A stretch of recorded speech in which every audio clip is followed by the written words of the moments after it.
how your strategy, how you can use strategy to approach any kind of networking event.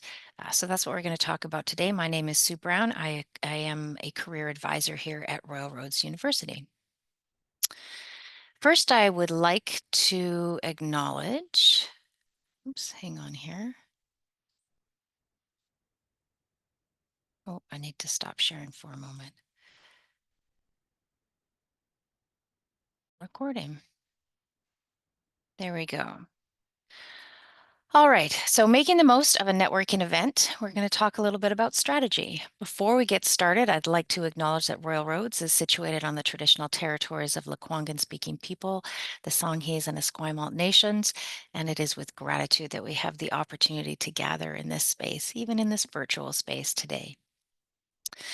So today's agenda is around exploring those strategies and tips, preparation, attendance and engagement, and then follow-up during a networking event. So first, we want to talk a little bit about the event itself and how you might prepare for it, because it may look different depending on the kind of event that you're going to. So if you are planning on attending an event where you will be in person, there's a few things that you can do in advance, and preparation is really, really important. First of all, you'll usually have some idea about the kind of event that you're going to, where it's going to be, understanding that location so that you arrive on time, also understanding who may attend. And so that's really important because you'll want to start thinking about which organizations am I targeting or companies that I'm targeting, if it is a job fair, for example, and potentially researching people who may be attached to that organization who may be coming to that job search fair. Or you may also want to consider taking a look at the kinds of opportunities that they have currently posted. So that's really important. You can do that sort of information before you actually attend the event so that when you get to the event, you have more information to engage with those speakers. So it's really important to consider, what kind of an event am I going to? If it's an online kind of event, you can still understand who's going to be a speaker there and do some research about those speakers. If it is a networking event, very often you'll still get some understanding of who, the kind of industry that you're networking with, and potentially who may or may not be there at that event. So it is important to prepare yourself because it really does help to inform what you say when you're connecting with people. The next step, of course, is to consider, what am I going to say? What's the kind of information that people would want from me? And so this is where I would say, consider what your ask is when you go to this event. What are you trying to achieve? If you're there from a student perspective and looking at projects that you may want connection with industry to be able to do that effectively, or maybe it's a field practice or an internship or co-op kind of situation, then you'll want to be preparing, how do I actually talk about that? What are the pieces that I'm interested in? How can I engage people with a conversation? So plan that piece in advance. I really encourage students also to bring some kind of digital contact information, maybe a card with your LinkedIn QR code attached to it, or a business card, or something that you can hand out to people physically that gives them information about you, or ask if you can take something from the table, some connection from the table, from those people, maybe a business card or some kind of something that you can write down information so you can follow up with people. It is really important because you want to leave your mark, right? It is important to try and do that networking because you know that that personal connection is going to add value if you are going to apply for a position in the future. You could say, I had the great opportunity to speak with this person from your program who attended my job fair, and they suggested that I apply for the role. So something like that can be a really, really helpful tool when you then write your application. But in addition, it creates that personal connection that you can also then follow up with that person that you talk to. Before you go to an event as well, remember to update your online presence, right? So go to LinkedIn, make sure that your profile is saying what it is that you want people to see, businesses to see, or employers to see. What is your target kind of information? What skills and abilities are you trying to project? So make sure that that social media that you have that has a personal profile really updates to reflect your acumen, what's important to you, right? The things that you are presenting to organizations. And then finally, and most of you know this, if depending on the kind of event, dress appropriately. If you're going to a business networking event, you'll want to make sure that you're dressed up. If you are going to be online, you don't need to worry so much about that, but you do need to make sure that your presence online looks good, right? That your virtual background is looking really appropriate, that you're not showing up with dark shadows behind you or anything like that. So make sure that depending on how you are attending this event, that you have thought about how you're going to be presented, right? What do you look like when you attend? All right. So let's move on to during the event, right? Engagement during the event. What do you do there? So, if you are going to a business networking event, try to arrive early. So, that's kind of important, I think, because you want to make sure you get a little bit of an understanding of what that's going to look like. Is it going to be booths, or what does the lay of the land look like a little bit? Will you do you know where people are if there are if there are booths that you need to go and check out, and where are they in the room? Also, it's a great opportunity to engage people in conversation. You can head over to, if there's a food table, you can head over to the food table and start sort of talking to people. Don't be putting too much food on your plate, but rather just be thinking, how can I stand here and engage people in conversation? It's a great place to engage people and ask them, what brings you here today? That kind of a thing. If you are going to a job fair, then people are going to be standing in booths. Again, it's important to have thought, who am I going to target? Who do I want to approach?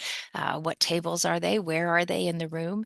And who can I start approaching first? And probably you'll want to approach tables that have the least amount of people if you can do that. So because then you'll get an opportunity to connect. Now, I also want to caution people, this is not a time to fully monopolize people, right? The people who are attending these events from the company side or the organization side, they're there to speak with everybody. So they don't often have a great deal of time to spend a lot of time in conversation with you. They do want to get to know you, they want to know a little bit about you, but they don't have time to stay in a long conversation. So that's why you have to have prepared your approach prior to, and think about, how do I want to just simply say, hey, I'm a student in this program. I'm really excited about your organization. I did some reading, right? I did some research on you. I understand that you have hosted field practice or internship previously, and I'd love to talk a little bit about that. Here's my background. Here's what I'm looking for. Let's have an opportunity. Could I talk? Could I connect with you after the fact? Maybe I can give you my LinkedIn, or I could take your LinkedIn, or can I have your email and we can make a conversation later? So it's something like that. It's sort of quick, taking a card, some kind of takeaway, leaving people with a bit of an impression about some research that you've done, and then moving out of the way to allow other people to have that conversation. I guarantee, by the way, that organizations that are coming to our Employer Connect, if they have positions posted, they will be on their website prior to the event. So it would be really, really in your benefit to research those kinds of positions prior to getting to the event, because then you're not like everybody else saying, hey, do you offer internship or do you offer field practice? Rather, you already have a perspective that yes, they do. And so what else can you say to them? What else can you talk about that is going to create that connection so that you can ask them later on when there's room to do so? Maybe you want to learn something more about that organization, for example, because you've done some research either through their LinkedIn profile or through their website, and there's something else that you'd like to know. How you ask questions, what you say, demonstrates something about you, and it demonstrates that motivation or that little bit extra that you've done to do some sort of research on that organization, and I guarantee it will go a long way. So think about those things that you can do, and so how you approach is really important when you're at the event. And by the way, these things are things that we practice, right? We can't do this always, the first time out. It's something that we practice and we get better at as we go along, but it is really, really important to consider, how am I attending that event? What information do I have about those organizations? What can I ask them? How do I show interest? And then, take some notes. Think about some key takeaways that you want. You take some notes or have something that you can jot down some information. You may want to jot down the names of people, because if, for example, they bring a business card, maybe they have a generic email address instead of their own personal email address.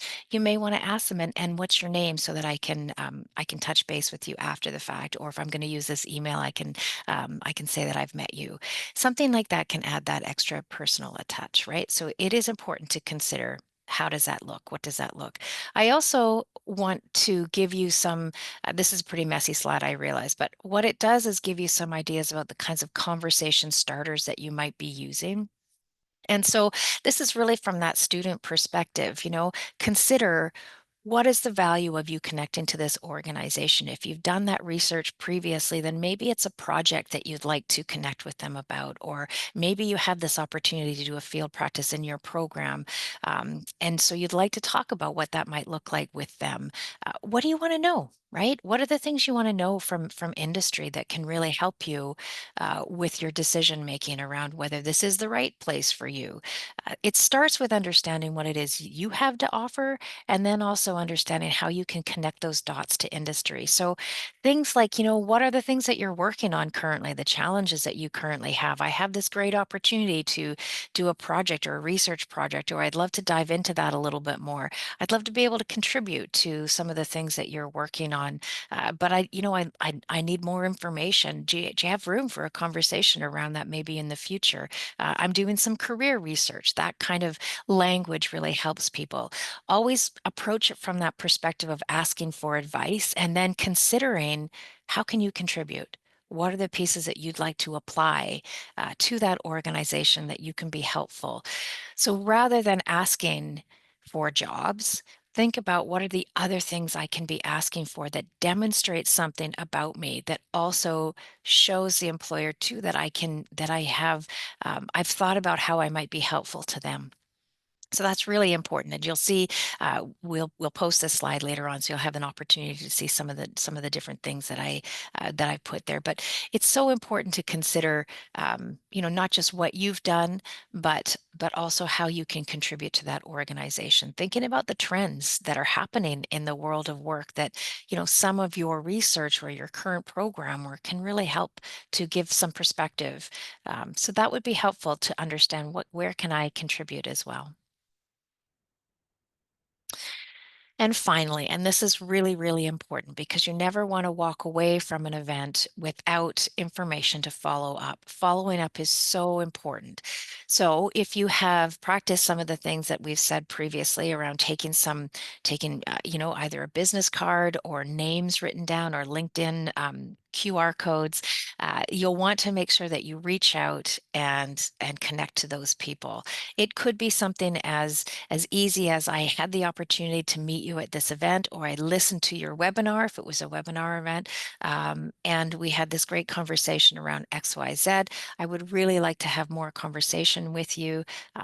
Do you mind connecting with me through LinkedIn, for example? Or even if you're doing that in an email, perhaps you'd be open to having an informational meeting with me. So that's really important because now you're really starting to build that relationship piece. And I guarantee you, those relationships that you make with people who are working in industry are going to really go a long way. This is part of building your network. And the thing that's so important about this is that this is where you're going to get really meaningful information that will help you when you go to the application stage. So often, what happens is that students wait until the very end of their program and then they simply start applying for positions, but they don't have this richness of conversation with people or network with people. They haven't used the opportunities that they've had on campus or in the community to really engage in building that network and being and making relationships with people. That's where those people will start to become your ambassadors. If you do this in a meaningful way and you start talking to people on a regular basis, or, if you are linked with professionals in industry and you're following those people, take note of what they're talking about. Maybe like their posts or add value in some way to the posts. It's very easy to do, but it shows that you're still engaged in the conversation. People are talking about the things that are important to them. So why not be at the table and also be sharing that? Like I said, that's where the richness of relationship comes from. And that's where opportunities will start to open up for you, especially if you can say, this is an area that I'm really excited about. I've had the opportunity now to do a field practice or to do some more research in this area. And I'm really excited about adding more value here. that is where people will definitely want to hear from you and will be excited about some of the work that you're doing because you can add value to them, right? You can contribute to the conversation. Understanding the things that are happening in industry that are making people pivot or change direction or do things differently, incredibly important. So yeah, choose those events that relate to the industry you want to work within, and understand what's happening so that you can add some value there. Staying connected is incredibly important. And again, it's very easy these days because of social media to be able to simply, share a post or check in occasionally or like things that people are saying. And so that way you're demonstrating that extra value that you're adding to them, right? So important to consider what are the things that I can do. And these things can be done very quickly. It's not something that you have to spend a whole lot of time doing. And I'm not certainly saying that you go out and attend hundreds of networking events, but rather choose those that are meaningful to you. Create a bit of a network and then stay in touch with that network. That's where you're going to find the richness of opportunity. Okay. One of the other things I want to say is that it is really important to keep track of the things that you're doing. This is where you start to create that brainstorming activity, right? Who am I engaged with? What networks do I want to be speaking with? Where can I add some value? What industry opportunities are there for me to attend events, to stay in the know, whether it be webinars or information sessions, or job fairs? And how can I really optimize those opportunities? So keep a working document for yourself, whether it's a spreadsheet or a brainstorming bubble kind of activity that you're really sort of thinking about. What have I learned from this information? Not just about targeting organizations or companies, but also what am I learning from that? What information has made me ask more questions about the kinds of things that I want to do in industry, or the things that people are really considering changing the world of their work. It is important that you are staying in touch with that information and checking back on it. You have the opportunity while you're a student to easily be engaged in a network kind of activity, whether it be through events that we host online, or in person, or through some of the projects that you're working on at school. This is an opportunity for you. And so use it as such. Don't just let it go and complete the task that's required of you from a program perspective, but also use it as an opportunity for you to learn more about what's happening in the industry that you may want to go into in the future. It's incredibly important that students start to do that, especially as we go into a job market, right? That we're hearing can be a little bit more difficult to move into. So these kinds of tools are so important. Take advantage of the opportunities that are given to you, either through those events that are hosted for your programs on campus, or also through other industry professionals that you have the opportunity to engage with.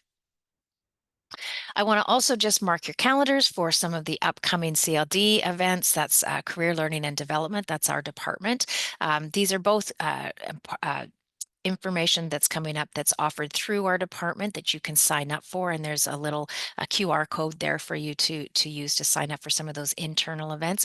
And then there's also external events that are posted within our Career Roads platform. You'll also see external events that are posted. I just have a few of them listed here, but you should take note of some of the internal things that are happening, because these workshops, we have another session coming up, a lunch and learn session, much like this one, and it's more on LinkedIn and making sure that your LinkedIn profile is up to date. That will be happening on the 12th. And then if you're interested in environmental careers, this is another really great opportunity. You'll notice that many of our events are hosted virtually or hybrid. And then finally, we will have our huge Employer Connect event that is happening on February 27th. And that's why we're doing some of these prep sessions for you, to help you understand how best to engage when you are at these kinds of events, right? There's a few external events happening. You can see those as well. Happy to chat about those if you'd like to. Of course, you can always connect with your career advisor, myself, or my two colleagues, Heather and Alejandra, and you can do that through LibCal online. This is another slide that just indicates all of the other ways that you can connect with us. We have our own LinkedIn page. I did mention Career Roads, which is our student job board, and it is where we post both internal and external events as well as student jobs, full-time, part-time, internship, field practice, all kinds of different opportunities show up here, but you're not going to see them if you're not engaged with the Career Roads platform. So please do sign up for that. You can do that through our Career Learning and Development website, or you can download the Simplicity Jobs and Careers app. Then, of course, I mentioned LibCal. That's where you're going to find opportunities to meet one-to-one for one-to-one career coaching with my 3 colleagues. All right. And that's it for me. I'm going to stop sharing my slides and just bring it back to the main page.